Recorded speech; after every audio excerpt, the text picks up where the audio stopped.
Are you struggling to hit a slice that stays low and zip through the court, but instead you miss it in the net, or sometimes just pop the slice up like that so your opponent gets an easy ball and puts it away? In today's video, we'll be discussing how you can improve your backhand slice in just 3 simple steps, and also how to shift that mindset for you to consistently hit good slices. So let's get started. All right, so let's start with the setup first. So we're gonna be in our continental grip for our slice. From the ready position, our non-dominant hand plays a huge role in getting set up for our slice. So the very first move is with the non-dominant hand bringing the racket back and not going like this to hit a slice. The very first thing is getting into this called the power position. So if you look at the angle of my wrist, and my elbow is bent and my left hand is holding the racket up here, and from here I'm going forward to hit my slice. And that's the power position I want to be in every single time. Whenever I get time, sometimes I won't get time, I will be a bit more close stance and I can hit the slice from here as well. But anytime I get a chance, ideally I would want to take a step towards the ball and then get into this power position. Another really important thing to look for in the setup is also having your racket above the height of the ball. So if the ball is around here, the racket needs to start above the ball in order for me to slice the ball on a downward trajectory. On a top spin ball, our racket starts below the ball and goes up. On a slice, it starts up and then it goes down. All right, so we have a good setup now. The next thing we need to address is going to be our contact and how we shift towards the ball when we're about to hit the ball.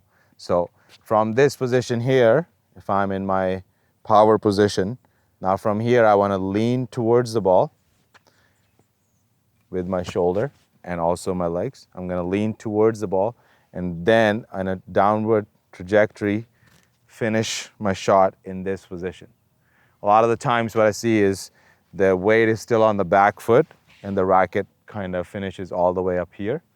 And I want the weight to be in the front leg and leaning towards the ball so I can put a lot more body weight into the shot. And I want to stay low. I don't want to finish high. I want to stay low. So I'm just going to quickly show you the contact, how the racket is traveling through the ball as I'm hitting the ball. So if the ball is around here, I'm just going to use my non-dominant hand to demonstrate this. My racket, if it starts early, as we talked about in the setup, it's going to go down through the hitting zone as I'm traveling and going in the downward trajectory and putting slice on the ball, and then ball spins this way, which creates a slice. I don't want to start low, just like we talked about, because now when I hit the ball, I'm coming from under the ball and that ball is going to go higher. So we've nailed the setup, we know how to hit the ball through the hitting zone, and now comes the part of the follow through. And here I see a lot of players make the mistake of when they're following through, they over rotate way too early. So starting from the left side of the body, the racket goes to the right way too early and they finish way too open. What I want to do here is I want to actually, when I'm hitting ball, I'm trying to think of this, that I'm staying down as I'm going down with the ball and I'm staying down, and now I want to come up after I hit it. So if your follow through goes up like that, the ball is just going to fly. I actually want it to stay low, even exaggerating that, just even extra, to feel what it feels like to stay low after you've hit it. And then you can see the ball, you'll have the trajectory will be a lot lower as well. So a great drill to do to fix your follow through and then not opening up too early is just doing an exaggerated motion of, as you're coming down to hit the ball, you want to have the racket stay on the same side of the body as it started. And you're going to use your left arm or your non-dominant arm in balancing your body so you don't fall, and you're able to stay sideways for a lot longer. So at the end of my swing, if I'm going through like that and my racket is trying to stay on this side, my left arm is balancing me, and you'll see I'm staying down after I've hit the ball too, and then that slice is staying low as well. So I'm going to show you one if I pull up or if I lean back, what happens too. So that ball goes higher because I came up with the ball. And if I go to the side too much, I'm not able to make good contact because the racket is just not staying through the hitting zone enough to get spin on the ball and push the ball where I need to go, like that. I also wanted to address a simple mindset shift that we need in order to hit consistently good slices is think of it as a guiding stroke and not a power stroke. A lot of the times when I ask my students to, okay, show me a backhand slice, how would you hit it? Everybody just goes for the maximum amount of spin and then they hit the slice like that.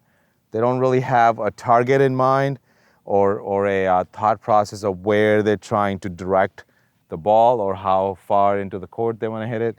The only thing they're thinking about is, I want to hit it with as much spin as possible. So if you think of it as a guiding stroke, then I'm able to just move my racket towards the target a lot better because I'm not trying to overpower the shot. So I can hit my slices down the line when I need to, and I can hit it cross court when I need to without trying to hit it too hard.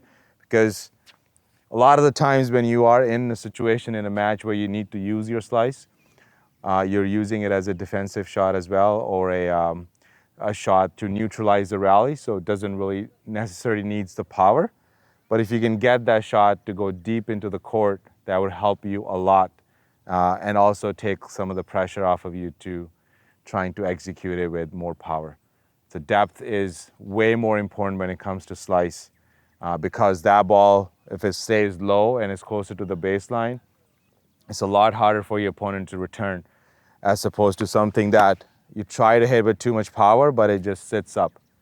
And then the ball stops, and then your opponent can really attack that ball. And if you would like to watch a video on how you can use your slice in different match play situations and really frustrate your opponent, then you can watch this video next, and I'll see you soon. Thank you. Bye.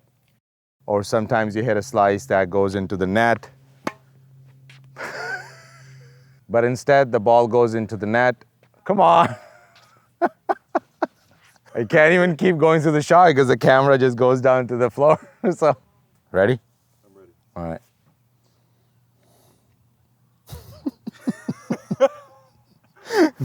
Now I'm thinking about you laughing.